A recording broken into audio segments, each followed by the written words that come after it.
నిన్న కేంద్ర హోంమంత్రి అమిత్ షా తోటి రేవంత్ రెడ్డి భేటీ కావడం జరిగింది.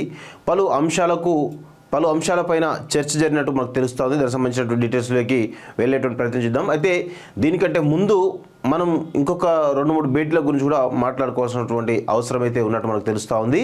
ముఖ్యంగా నిన్న అంటే మొన్న అదానీతోటి రేవంత్ రెడ్డి భేటీ కావడం, ఆ భేటీలో శ్రీధర్ బాబు ఉండడం, ఆ తర్వాత అదానీతో భేటీ అయినటువంటి నెక్స్ట్ డే అంటే నిన్ననే హైదరాబాద్ నుంచి ఢిల్లీకి వెళ్ళడం, అక్కడ అమిత్ షాను కలవడం, అదేవిధంగా ఇంకొక కేంద్ర మంత్రి కూడా కలవడం, కొంత రాజకీయ వర్గాల్లో ఒక చర్చ అయితే జరుగుతున్నట్టు తెలుస్తూ ఉంది. అది ఆ భేటీ వెనకాల కేవలం రాష్ట్ర ప్రయోజనాలే ఉన్నాయా, లేదంటే రాజకీయ ప్రయోజనాలు ఏమన్నా ఉన్నాయా అనేటువంటి కోణంలో కూడా రాజకీయ వర్గాల్లో బలంగా చర్చ జరుగుతుంది. ఎందుకంటే ఇమీడియట్గా అంటే మొన్న అదానీని కలవడం, నిన్న అమిత్ షాను కలవడం, ఈరోజు రేవంత్ రెడ్డి రాజకీయాల్లో ఇంకా ఏం జరగబోతుంది అనేటువంటి ఒక చర్చ బలంగా జరుగుతుంది. ముఖ్యంగా కాంగ్రెస్ నేతల దాంట్లో చాలా పెద్ద ఎత్తున చర్చ జరుగుతున్న మనకైతే తెలుస్తూ ఉంది. ఎందుకంటే నిన్న అమిత్ షాను చాలా ఒంటరిగా కలిసినట్టు మనకు తెలుస్తూ ఉంది. జనరల్గా అయితే అమిత్ షా రేవంత్ రెడ్డి ఎవరన్నా బీజేపీ నాయకుల్ని అంటే కేంద్ర మంత్రులను కానీ ప్రధాని కానీ కలవాలంటే ఎవరో ఒకరు షాడోగా ఉండేవాళ్ళు. కానీ నిన్న అమిత్ షాతో భేటీ విషయంలో ఆయన ఒక్కరే వెళ్ళినట్టు మనకు తెలుస్తూ ఉంది. సో దీనికి సంబంధించి రాజకీయ చర్చ ఏమైనా జరిగిందా, లేదంటే కేవలం రాష్ట్ర ప్రయోజనాలకు సంబంధించినటువంటి అప్పుల గురించా, లేకపోతే మిగతా అంశాల గురించి ఏమైనా చర్చ జరిగిందా అనేటువంటి ఒక చర్చ అయితే బలంగా జరుగుతూ ఉంది. సో దానికి సంబంధించినటువంటి విషయాలు త్వరలో బయటకు వచ్చే అవకాశాలు కనబడుతున్నాయి. సో చూద్దాం ఏమవుతుందో. కాకపోతే ప్రస్తుతం అసలు అమిత్ షాని ఎందుకు కలవడం జరిగింది రేవంత్ రెడ్డి అనేటువంటి కోణంలో ఒకసారి చూసినట్లయితే విన్నపాలు వినవలే. ఢిల్లీలో కేంద్ర హోంమంత్రి అమిత్ షాను కలిసిన సీఎం రేవంత్ రెడ్డి, పాలమూరుకు పెండింగ్ అనుమతులు క్లియర్ చేయండి, ప్రాధాన్యతల దృష్ట్యా జాతీయ హోదా దక్కేలా చూడండి, కేంద్ర జలశక్తి మంత్రి షెకావత్కు రేవంత్ ఉత్తమ్ వినతి, హోదా ఇవ్వలేం, ఇతర స్కీమ్ల కింద 60% నిధులిస్తాం షెకావత్, అదనపు ఐపీఎస్ పోస్టులు ఇవ్వాలని అమిత్ షాను కోరినారు రేవంత్, సవరించిన ప్రతిపాదనల ప్రకారం మెట్రో 2వ దశ చేపడతాం, మూసీ రివర్ ఫ్రంట్కు సహకరించాలని హర్దీప్ సింగ్కు వినతి, టీఎస్పీఎస్సీ ప్రక్షాళనపై యూపీఎస్సీ చైర్మన్తో నేడు రేవంత్ భేటీ అంటూ ఒకరిని చూస్తాను. సో ఇంకొక దానిలో నాకు తెలిసి వెలుగులో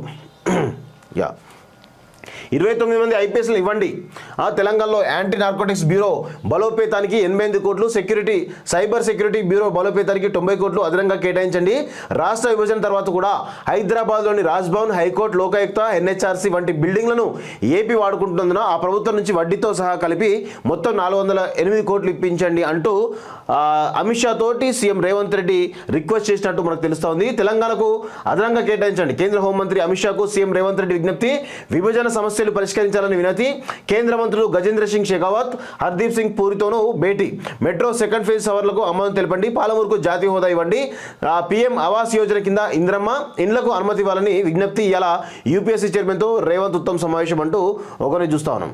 సో ఇక్కడ చూడండి, తెలంగాణ అభివృద్ధికి సహకరించాలని కేంద్ర మంత్రులను సీఎం రేవంత్ రెడ్డి కోరారు. ఆయన గురువారం ఢిల్లీలో కేంద్ర మంత్రులు అమిత్ షా, షెకావత్, హర్దీప్ సింగ్ పూరితో భేటీ అయ్యారు. రాష్ట్రానికి సంబంధించిన వివిధ అంశాలపై వినతి పత్రాలు అందజేశారు. పాలనా సౌలభ్యం కోసం తెలంగాణకు అదనంగా ఐపీఎస్ అధికారులను కేటాయించాలని కేంద్ర హోంమంత్రి అమిత్ షాకు రేవంత్ రెడ్డి విజ్ఞప్తి చేశారు.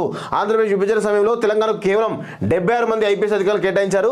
రాష్ట్ర ఏర్పాటు తర్వాత జిల్లాల విభజన జరిగింది. రాష్ట్రానికి అదనంగా 29 ఐపీఎస్ పోస్టులు మంజూరు చేయండి అని కోరారు. దీనిపై సానుకూలంగా స్పందించిన అమిత్ షా ఈ ఏడాదిలో వచ్చే కొత్త బ్యాచ్ నుంచి తెలంగాణకు అదనంగా ఐపీఎస్ కేటాయిస్తామని హామీ ఇచ్చారు. అలాగే విభజన సమస్యలను కూడా అమిత్ షా దృష్టికి సీఎం రేవంత్ రెడ్డి తీసుకెళ్లారు. 9వ షెడ్యూల్లో పేర్కొన్న సంస్థల విభజన పూర్తి చేయాలని, 10వ షెడ్యూల్లోని సంస్థలపై ఉన్న వివాదాన్ని పరిష్కరించాలని కోరారు.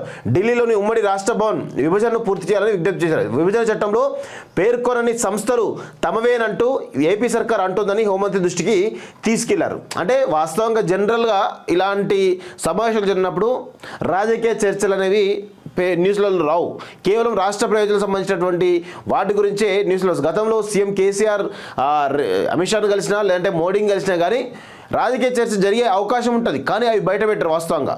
కానీ అవి బయట పెట్టేటువంటి పత్రికలకు సంబంధించినటువంటి ఊహా కథనాలు అయితే బయటకు వస్తూ ఉంటాయి. కానీ ఈసారి జరిగినటువంటి దాంట్లో కనీసం ఊహాజనిత కథనాలు కూడా రావట్లేదు. అంటే సంథింగ్ ఈజ్ ఫిషీ. అంటే ముఖ్యంగా ఇందులో ఇంకా చూడండి, ఆంధ్రజ్యోతిలో చూసినట్లయితే చాలా క్లియర్గా ఇక్కడ అమిత్ షా ఫోటో ఇస్తాడు, మొత్తం మిగతా మ్యాటర్ అంతా షెకావత్ది ఇంకా హర్దీప్ సింగ్ది మిగతా వాళ్ళు తర్వాతనే అమిత్ షాది పెట్టడం జరిగింది. అంటే ఆంధ్రజ్యోతి అనే పత్రిక ఏ విధంగా మ్యానిపులేట్ చేస్తో మనం అర్థం చేసుకోవచ్చు వాస్తవంగా. సో మొత్తానికైతే రేవంత్ రెడ్డి కొంత దూకుడుగా వ్యవహరిస్తున్న తెలుస్తోంది పాలనాపర వ్యవహారాల్లో.